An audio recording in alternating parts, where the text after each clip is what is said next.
mean, here's my basic concern. Our ability to cause ourselves harm is now spreading with 21st century efficiency. And yet we are still, to a remarkable degree, drawing our vision of how to live in this world from ancient literature.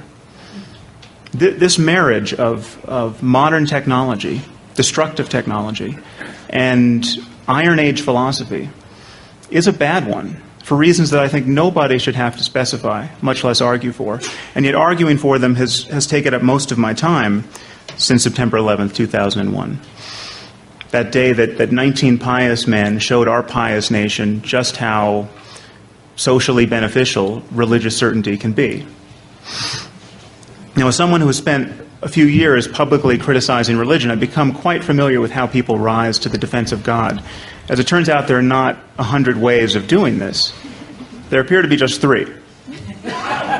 Either a person argues that a specific religion is true, or he argues that religion is useful, and indeed so useful that it might be necessary, or he argues that atheism is essentially another religion, dogmatic, intolerant, or otherwise worthy of contempt.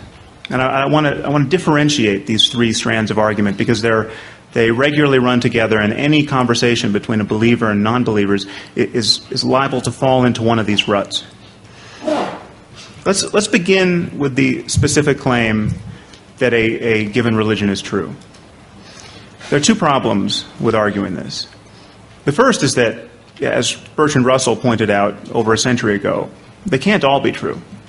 I mean, given the sheer diversity of religions on offer, even if we knew that one of them was absolutely true, I mean, even if we knew this was God's multiple choice exam, is it A, Judaism, B, Christianity, C, Islam, even if we knew we were in this situation, every believer should expect to wind up in hell purely as a matter of probability.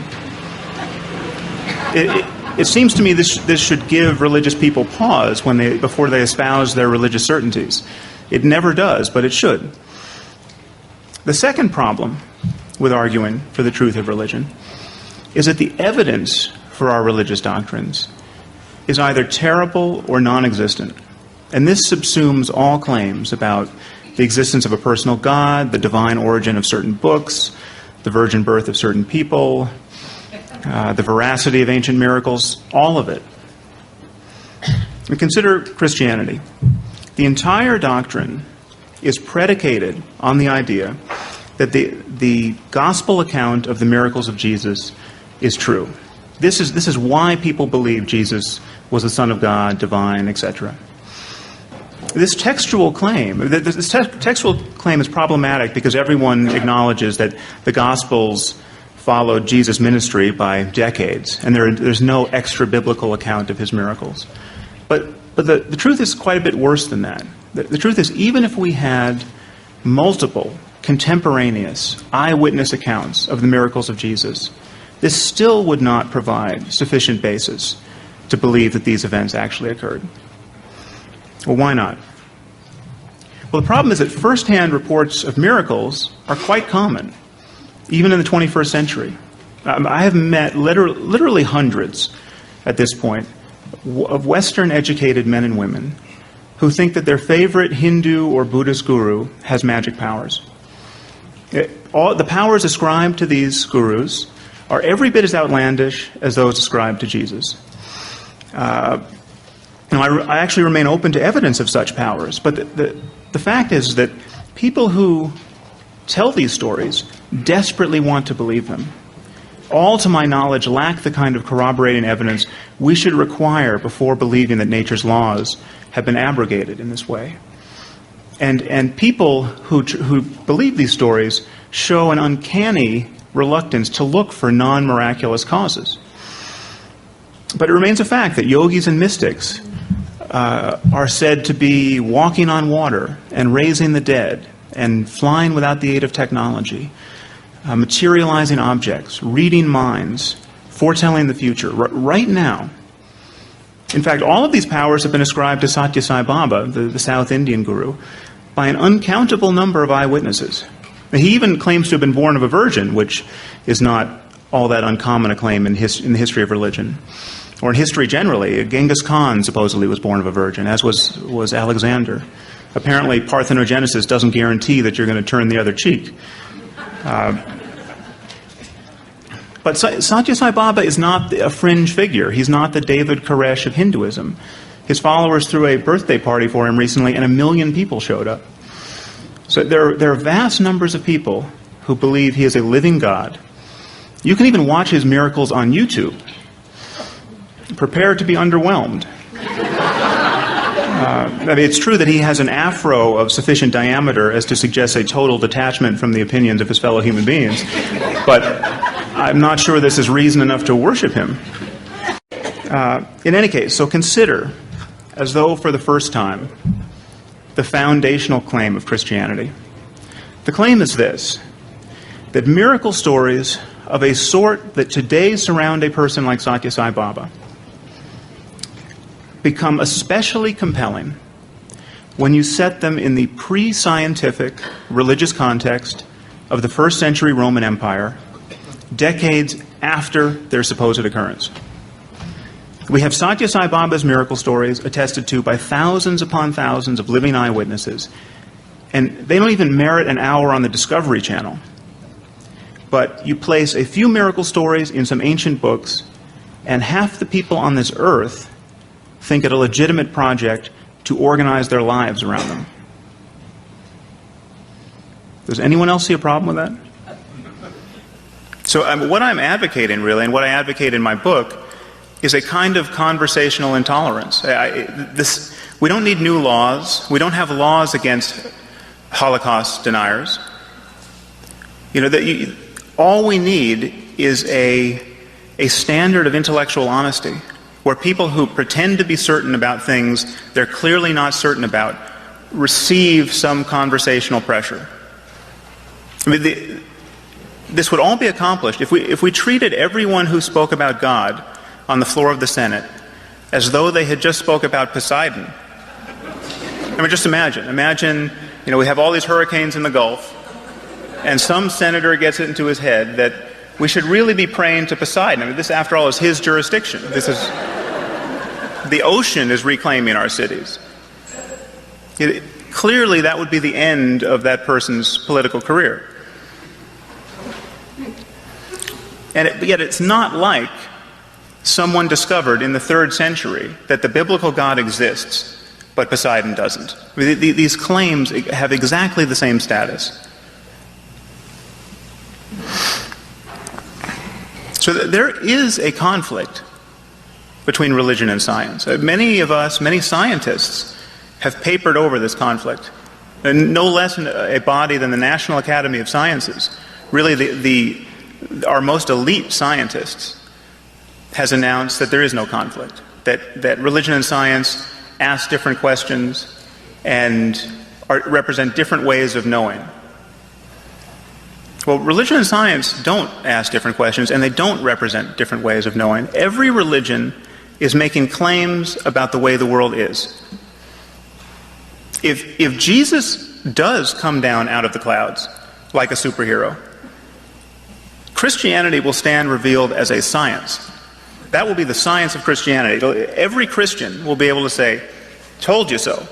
I mean, here he is, look at his magic powers. And a sufficient display of magic powers, it would just take a few minutes, would convince any scientist of the claims of Christianity. Less enjoyment in talking to people like Sam Harris because, this thing about new atheism, which is so fundamentalist in its nature, this constant sense of siege, that they feel like atheists in this country are under attack. Really?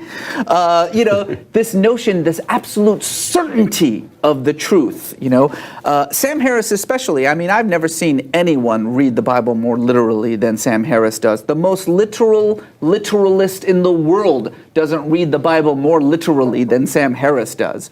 And that conversation is not as fun because I actually find far more closed-mindedness among the Sam Harrises of the world than I do among evangelical Christians. Wow.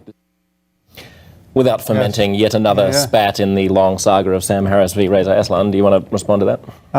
Well, almost none of that actually maps on to what I do or how I speak and what interests me. I mean, I'm not someone who talks about atheists being under attack, and this is not, famously among atheists, I said we shouldn't even use the word atheism. If you Google the problem with atheism, you'll get a speech of mine where I say that just as we don't have to define ourselves as non-astrologers, we don't have to define ourselves as atheists. Now, the word is around, and in some cases politically useful. I would just point out against Reza's insouciance on that point that atheists are the most stigmatized minority in this country, in the sense that it's the only variable around which you have more or less doomed any political career. If you ask people, will you vote for an African American, a homosexual, a Jew, any variable you can think of, a Muslim, in your own party who's well qualified, you will get a majority voting for that person, no matter how you tweak those dials, except if you say atheist. Then a well qualified atheist in your own political party will not get your vote more than half the time in this country. So it's a political problem to speak too honestly about the implausibility of religious doctrines, and until we have a change in public opinion on this question, until the taboo around criticizing bad religious ideas gets lifted, we're not going to have politicians talking sense publicly on these topics, and our political process will continue to be hostage to people's religious convictions, which are not helpful. But the other thing I would say to what Reza said is that it's not that I'm reading the Bible literally. It's that, one, I'm noticing that a significant percentage of Christians do. This is, 45% of Christians in any poll you're going to run are literalists. They believe that the Bible is the perfect word of the creator of the universe, and it has to be read literally, not metaphorically. And so let's just talk about those 45% and the consequences of believing these things. That's one conversation. Then you can talk about all the people who think it's still inspired by God, but realize that some passages have to be understood metaphorically. Okay, great. Talk about that and those consequences. Then there are all the people who seem to have faith claims that are so elastic as to commit them to absolutely nothing, but they still want to believe something, and they still find it important to proclaim the religion of their parents. Okay, let's talk about the consequences of those beliefs. And one consequence of those beliefs, and it's a style of magician's patter that Reza's more or less made a career out of, is to give cover to all the other truly divisive and dangerous and unseemly certainties of fundamentalists. Because what Reza wants to do is to say it's never the problem is never really religion. It's always politics. It's always economics. It's always somebody was oppressed by somebody, and that explains their behavior. No one's ever really motivated by a strong commitment to theology. No one's blowing himself up on a bus because he wants to get to paradise and get his virgins. It turns out that's untrue. There are people, in fact, the people who blow themselves on buses, almost to a man, are focused on paradise. They're not focused on some terrestrial grievance that makes sense once you strip away the divisive religious nonsense. Right, and even if they are motivated by terrestrial grievances, there's no way that their proposed solution to those grievances would be flying planes into buildings, were it not for the scaffolding of religion around those grievances. I think it's a few things to say here. It's easy to exaggerate the problem, and it's easy to overlook very important differences among religions. I mean, one problem with a discussion like this is we have a word religion that is a suitcase term. I mean, religion is a word like sport. You have a sport like Thai boxing, where people get killed and hit in the head with elbows and knees, and then you have a sport like lawn bowling. What is in common between these sports apart from breathing? Not much. And yet they're both sports. And religion is like that. You have a religion like Jainism, which I occasionally reference because it is the one truly nonviolent religion. I mean, the core dogma of Jainism is nonviolence. So that no matter how fanatical you get as a Jain, you are never going to be a Jain suicide bomber. I mean, you simply cannot make sense of it by the lights of Jainism. Now, by no stretch of the imagination is Islam a religion of nonviolence. Islam is a religion of violence in certain circumstances, and it is a great danger to us all that these circumstances can be construed with enough agility as to apply almost anywhere, anytime, to anyone who wants to die for the faith. Now, I'm not saying all Muslims view their religion this way, but there are very few tools within Islam by which to say, oh, Osama bin Laden has completely misconstrued the faith. He has not completely misconstrued the faith. So between Islam and Jainism, we have a range of convictions and behaviors born of them. And the style of discourse that you're using to talk about, again, what religion should be, not what it is, I would argue, just obfuscates this terrain. We have people really killing and dying based on propositions that they are granting credence to, and these beliefs are thriving in a context in which they are immune to criticism. And we are collaborating in that process by not criticizing them publicly, incessantly, relentlessly until we break this spell. 79% of Americans think that Jesus is going to come down out of the clouds and rectify all of our problems with his magic powers at some point in history. 20% of Americans claim to be certain that it will happen in their lifetime. This is precisely the sort of thinking we do not need. And I think it should be rather obvious that prophecies about the end of the world could well be self-fulfilling. So in the uniqueness of our circumstance, with respect to the growth of technology, I think also shouldn't be ignored. Not only is technology growing, but the rate at which technology is growing is also growing. Futurists like Ray Kurzweil have said that the rate is doubling every 10 years. So that if you look at the rate at which technology was growing in the year 2000 as your metric, the 20th century represents something like 20 years of change. Now we're in the process of making another 20 years of change in about 14 years, and then 7, and then 3.5. If this trend continues, the 21st century won't represent 100 years of technological change, but 20,000 years. 20,000 years ago, human beings exactly like ourselves, with the same size brains, the same biological capacity for creative thought, had been languishing for at least 100,000 years and had produced nothing more complicated than a bow and arrow. We went from a bow and arrow to the internet in 20,000 years. Imagine seeing this much change in a single century.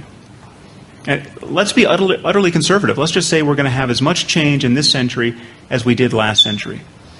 Even this is sobering when you recognize who is going to have access to this kind of technology. I mean, just look at how the internet has facilitated the global jihadist movement among Muslims. Look how difficult it is proving to stop the proliferation of nuclear weapons.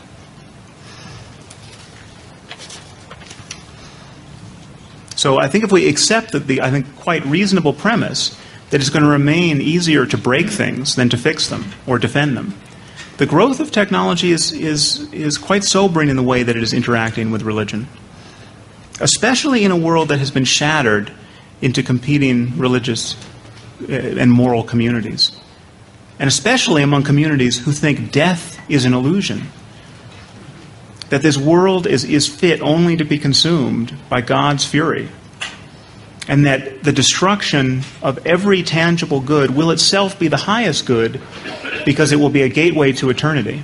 These are explicitly religious ideas. They have no basis in fact, and yet they are amazingly well subscribed. It seems to me that it is everyone's responsibility to help break this spell. Thank you very much.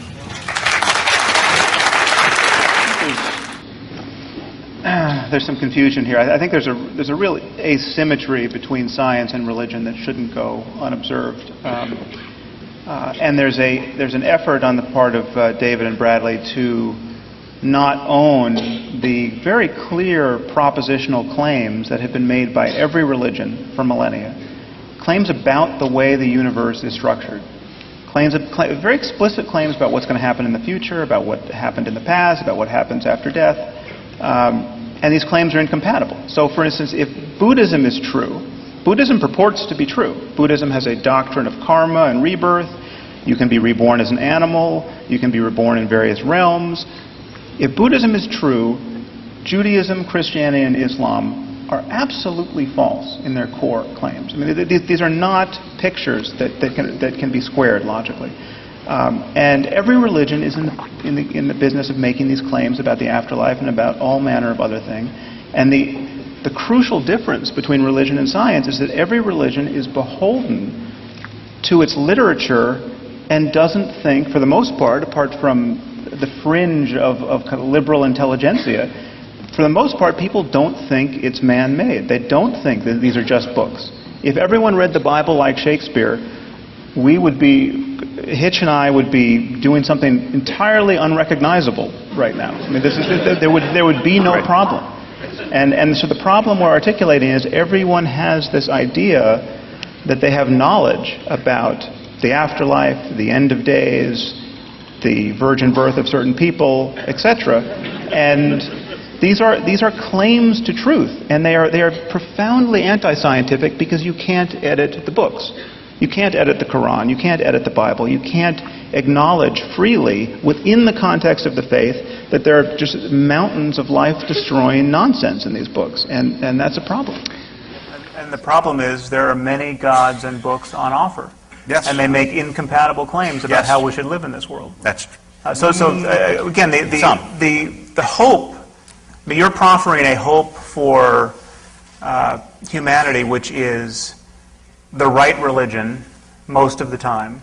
I don't know how this is going to interact well with the spread of destructive technology. I don't know how we're going to get to a future where Muslims believing in martyrdom and Christians believing in the rapture will be a good recipe for good neighbors.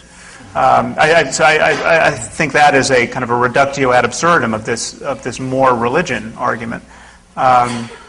Again, I reject the analogy to the most repressive totalitarianisms of the 21st century. I'm simply arguing that we need to cease to reward people for pretending to know things they do not know. And the only area of discourse where we do this is on the subject of God. Let me ask you.